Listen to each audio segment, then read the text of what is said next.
आज हम लोग 26 सितंबर के करंट अफेयर्स डिस्कस करेंगे। तो चलते हैं पहली न्यूज़ की तरफ। पहली न्यूज़ है, जापान को पीछे छोड़ के भारत एशिया का तीसरा सबसे शक्तिशाली देश बना।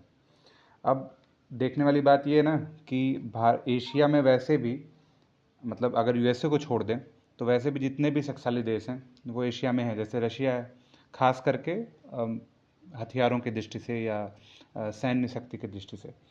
तो भारत का तीसरा स्थान जापान को पीछे छोड़ के हुआ है। ठीक है।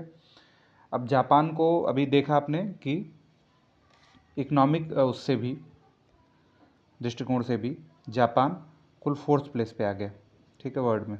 और इसको जर्मनी ने रिप्लेस कर दिया। ठीक है। तो अर्थव्यवस्था की दृष्टि से भी जापान चौथे पे है। और अब एशिया में भारत ने इनको सैन्य शक्ति में भी पीछे छोड़ दिया है। ठीक है।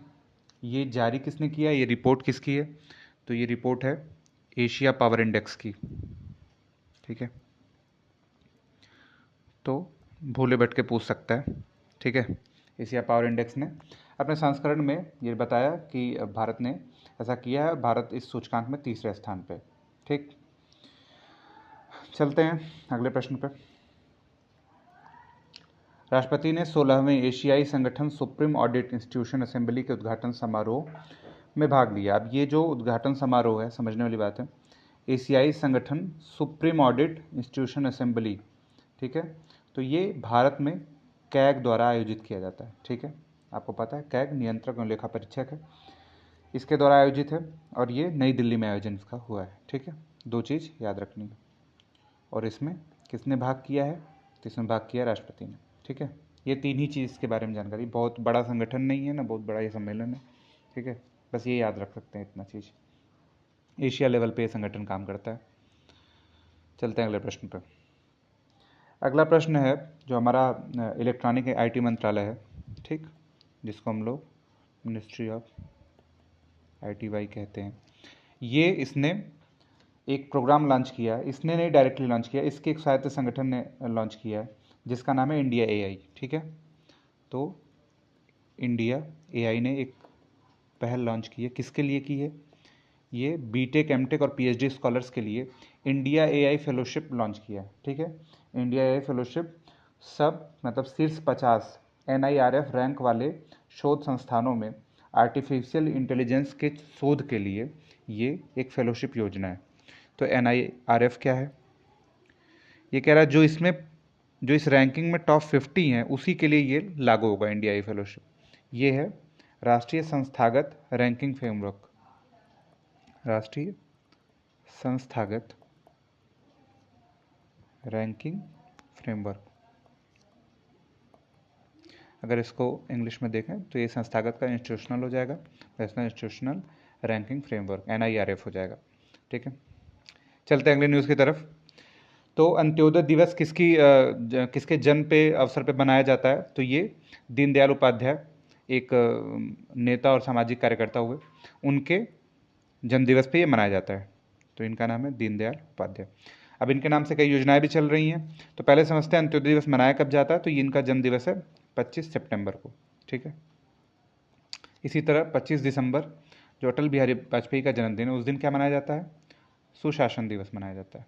ठीक है, सरदार वल्लभ भाई पटेल के जन्मदिन पे एकता दिवस मनाया जाता है और चौधरी चरण सिंह के जन्मदिन पे किसान दिवस मनाया जाता है। तो सबके लिए अलग अलग दिवस है। ठीक है, अंत्योदय का अर्थ होता है अंतिम व्यक्ति का उदय, मतलब जो सामाजिक ढांचा है या उसमें पिछड़ेपन पे जो अंतिम पायदान पे व्यक्ति बैठा है उसके उदय के लिए।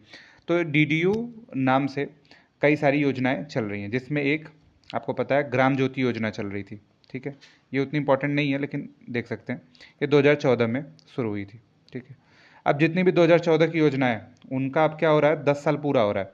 तो अब उनका मतलब एक वर्षगांठ टाइप का मना रही है गवर्नमेंट। अभी हमने मतलब कल वाले में देखा था कि जन आरोग्य योजना के 6 साल पूरे हो गए। ठीक है, इसी तरह जो मेक इन इंडिया है, मेक इन इंडिया जो भारत में उत्पादन से संबंधित है, भारत में निवेश से संबंधित एक योजना है कि आप कुछ भी उत्पादन करिए, स्वदेशी उत्पादन करिए। तो मेक इन इंडिया के 10 वर्ष पूरे हुए हैं। ठीक है, ये भी कब शुरू हुआ था? ये भी 25 सितंबर 2014 को शुरू हुआ था। ठीक, लेकिन जो मेन योजना इनके नाम से चलती है, दीनदयाल उपाध्याय के नाम से, वो योजना का नाम है दीनदयाल उपाध्याय राष्ट्रीय ग्रामीण आजीविका मिशन, ठीक है। पहले इसका नाम केवल राष्ट्रीय ग्रामीण आजीविका मिशन था, ठीक है, लेकिन बाद में जब ये गवर्नमेंट आती है तो 2016 में इसका नाम बदल दिया गया। असल में ये सारी जो योजनाएं हैं ये पुरानी योजनाओं का ही मतलब रीनेम किया गया है उनको एक तरह से। आप लोग को अगर याद हो तो एक योजना चलती थी, पूछी भी गई है कई बार, ठीक है, उसका नाम है SGSY, ठीक है, ये 1999 में चलती थी। इस योजना का नाम है स्वर्ण जयंती ग्रामीण स्वरोजगार योजना, ठीक है। तो इसी का रूपांतरण करके 2013 में इसको बना दिया गया राष्ट्रीय ग्रामीण आजीविका मिशन, ठीक है। इसको अगर हिंदी में लिखें, ठीक है, राष्ट्रीय ग्रामीण आजीविका मिशन, जो अभी हम लोग नीचे देख रहे थे। फिर 2016 में इसी का नामकरण करके कर दिया गया दीनदयाल उपाध्याय राष्ट्रीय ग्रामीण आजीविका मिशन, ठीक है। ये ग्रामीण क्षेत्र में स्वरोजगार से संबंधित जितने भी अभियान हैं उनका नेतृत्व करता है, ठीक है। चलते हैं अगले न्यूज़ पे। अगली न्यूज़ है कृषि मंत्रालय की तरफ से।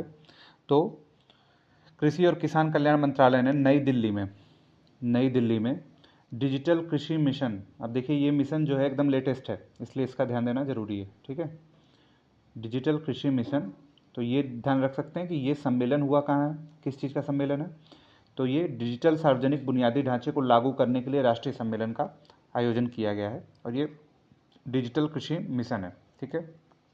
ये 2024 में ही स्टार्ट हुआ है, सितंबर में। इसको मंजूरी सितंबर में मिली है और इसकी जो घोषणा हुई है वो बजट में हुई थी, ठीक है। बजट में वित्त मंत्रालय ने इसकी घोषणा की थी। ये कृषि किसान कल्याण मंत्रालय की एक योजना है, ठीक है। ये योजना अभी कृषि क्षेत्र में डिजिटलीकरण को बढ़ावा देने के लिए बनाई गई है, ठीक है। तो अगर देखें तो आप लोग देख सकते हैं इस योजना के बारे में। तो पहली चीज़ तो ये शुरू कब हुई है, 2024 में शुरू हुई है, ठीक है, सितंबर 2024 में, मतलब इसी महीने में। और इसके दो पिलर है, मतलब दो क्षेत्र में काम करती है, एक एग्रीस्टेक है और एक कृषि डिसीजन सपोर्ट सिस्टम है, ठीक। इसमें क्या क्या है, इसमें फार्मर रजिस्ट्री है, ठीक है, विलेज मैप का रजिस्ट्री है, क्रॉप सून रजिस्ट्री है, मतलब कौन सी फसल बो रहे हैं, और कृषि जो कितने किसान हैं, तो लगभग ये कहा गया है कि 11 करोड़ किसानों का हम लोग रजिस्ट्री करेंगे, मतलब उनको रजिस्टर करेंगे और उनके नाम पे एक आई कार्ड टाइप का निकालेंगे, ठीक है। इसके अलावा जियो स्पेशियल डाटा, ठीक, ड्रॉट फ्लड मॉनिटरिंग, और कितना सिंचाई हो रही है, ग्राउंड वाटर का क्या लेवल है, ठीक है, और क्रॉप इंश्योरेंस, क्रॉप यील्ड मतलब फसलों का इंश्योरेंस के क्षेत्र में इस योजना को हम लोग शुरू करेंगे। तो ये कुल 2817 करोड़ की योजना 2024 की शुरू हुई है। इसलिए डिस्कस कर रहे हैं क्योंकि नई योजना है और कृषि क्षेत्र की महत्वपूर्ण योजना है, इसलिए इसको डिस्कस कर रहे हैं। चलते हैं अगली न्यूज़ की तरफ, ठीक है। ये भी न्यूज़ मतलब गर्व करने का विषय है भारत के लिए। तो एक मिशन चल रहा है, उस मिशन का नाम है एक्सियोम 4 मिशन। पहले इस मिशन को समझते हैं, फिर उसको भी समझ लेंगे ये न्यूज़ क्या है, ठीक है। जो एक्सियोम 4 मिशन, ये दो देशों के बीच में समझौते का परिणाम है, जैसे इंडिया और USA। अब क्या है, नासा एक मिशन जो ये भेज रहा है, ये इंटरनेशनल स्पेस स्टेशन जो उसका है उस पर यात्रा के लिए मिशन भेज रहा है। तो भारत ने भी ये कहा कि अभी हमारा तो है नहीं, तो हम भी क्यों न इस अभियान में शामिल होकर कुछ सीखें, तो इसके लिए भारत इसमें शामिल हुआ, ठीक है। तो और ये मिशन अब जाएगा कब, तो ये 2025 में जाएगा, ठीक है।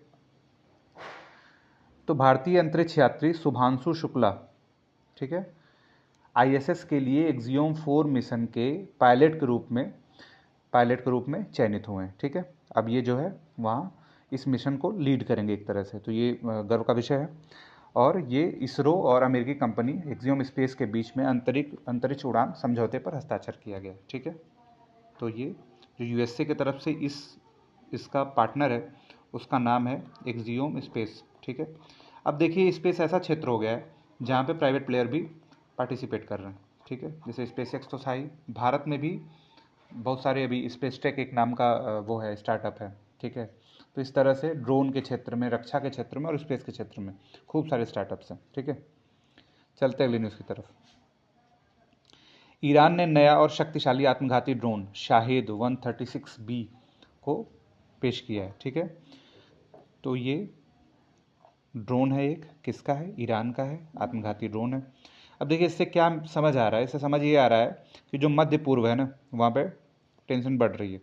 अब देखिए लेबनान में इसराइल ने ऐसा काम किया, और उससे पहले ईरान में हमास वाले को मार दिया था, जो इस्माइल हनिया था उसकी हत्या हो गई थी, जो हमास के प्रमुख थे। इसके अलावा ईरान के राष्ट्रपति को ही, मतलब एक तरह से समझिए तो उसको कह रहे हैं, जो इब्राहिम रईसी थे इससे पहले, अब तो बदल गए, अब तो जो आ गए वो थोड़े से मॉडरेट हैं, ठीक है। तो उनकी जो हत्या हुई थी उसके पीछे भी कुछ खास समझ में नहीं आया, ठीक है। तो राष्ट्रपति मारा जा रहा है, उनके यहाँ किसी देश का प्रमुख मार दिया जा रहा है, इस तरह से इसराइल ईरान का जो टेंशन है उसके क्रम में इस तरह की चीज़ें होना स्वाभाविक है, ठीक है। चलते अगले न्यूज़ की तरफ। ये वन लाइनर है, इसको ध्यान रख सकते हैं। विनोद बच्चन नाम के एक फिल्म क्षेत्र के निर्माता हैं। इनको ब्रिटिश संसद ने हाउस ऑफ लॉर्ड्स में सम्मानित किया। ये वहाँ की राज्यसभा टाइप है, ठीक है। तो इसने इसको सम्मानित किया। चलते अगली न्यूज़ की तरफ। जीवन विजय की जोड़ी ने हांगजो ओपन 2024 को जीत लिया है, ठीक है। तो ये हुआ कहाँ है? ये जर्मनी में हुआ है, ठीक है। और ये जीवन और विजय नाम के दो प्लेयर हैं। इनका पूरा नाम है जीवन नेदुनचेझियान और विजय सुंदर प्रशांत। इन्होंने जर्मनी में होने वाले इस रोमांचक मुकाबले में पुरुष युगल का खिताब जीता है।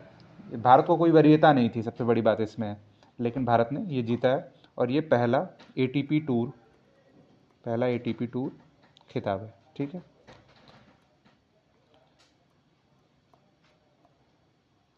इससे पहले जो न्यूज़ में रहती थी वो चिराग शेट्टी और सात्विक साईराज वाली जोड़ी थी, हालांकि ओलंपिक में नहीं कुछ हो पाया। चलते अगले न्यूज़ की तरफ। ये है, अब देखिए, going digital for non communicable disease, the case for action report जारी की गई है। ये रिपोर्ट जारी की गई है WHO और एक संगठन है ITU, इसको हम लोग इंटरनेशनल टेलीकॉम यूनियन कह सकते हैं। तो ये अंतर्राष्ट्रीय दूरसंचार संघ है, ठीक है। इन दोनों ने मिलकर ये रिपोर्ट जारी की है। हालांकि ये इसका, लेकिन AI इन्वॉल्व है, ठीक है। गोइंग डिजिटल फॉर नॉन, तो ये डिजिटल पहल के नाम पे ही ये टेलीकॉम वाला इन्वॉल्व है, ठीक है। और ये WHO, आप लोग जान ही रहे हैं, इस क्षेत्र में काम करता है। ये रिपोर्ट जो है ये संयुक्त रूप से जारी की गई है, और डिजिटल हेल्थ पे वैश्विक रणनीति जो WHO की एक पहल है, ठीक है, 2020 से 25 के लिए। क्या है? डिजिटल हेल्थ के लिए वैश्विक रणनीति, उसके ये अनुरूप है, ठीक है। तो बस आप ये याद रख सकते हैं कि ये रिपोर्ट किसने जारी की है। तो going digital for non communicable disease, ये रिपोर्ट WHO और ITU ने जारी की है, इतना ध्यान रखना सबसे ज़रूरी है। रिपोर्ट कहती क्या कह रही है कि हृदय रोग, कैंसर और मधुमेह तथा क्रॉनिक रेस्पिरेटरी डिजीज़ से लगभग इधर 74% लोग मरते हैं, ठीक है। 4 रोग से केवल, हार्ट, कैंसर, डायबिटीज़ और क्रॉनिक रेस्पिरेटरी, मतलब श्वसन से संबंधित रोग, सब मिला के 74% मृत्यु का कारण है। चलते हैं अगली न्यूज़ की तरफ, जो आखिरी न्यूज़ है आज की। ये मनकीडिया जनजाति है, इसको अभी आवास अधिकार दिए गए हैं, ठीक है, उड़ीसा सरकार की तरफ से। तो ये उड़ीसा की एक जनजाति है और इम्पॉर्टेंट है इसके कारण क्योंकि ये PBTG में शामिल है। उड़ीसा की सबसे ज़्यादा जनजातियाँ PBTG में शामिल हैं। ये जनजाति, सब जनजाति की अपनी कुछ विशिष्टता होती है, तो इसकी भी है। ये बंदर पकड़ते हैं, ठीक है, ये बंदरों को पकड़ने में माहिर हैं। तो इस तरह के जीवों को जाल में फंसाने के लिए ये जाने जाते हैं, तो ध्यान रख सकते हैं, सीधे क्वेश्चन पूछ सकता है, ठीक है। तो ये थी हमारी 26 सितंबर की करंट अफेयर न्यूज़। तो आप लोग जुड़े रहें, आगे इसी तरह चलता रहेगा। ये कार्यक्रम सितंबर तक तो चलेगा ही, इसके बाद मंथली पे हम लोग आएंगे, ठीक है। कोशिश ये है कि 6 महीने का करंट अफेयर्स मतलब लगभग कर दिया जाए, और उसमें से कुछ छूटे ना, मतलब जो छूटने लायक है वो ना छूटे, और कोई ऐसे दैवीय प्रश्न आ जा रहा है तो उसको हम लोग नहीं कर पाएंगे। तो आप लोगों का बहुत बहुत धन्यवाद।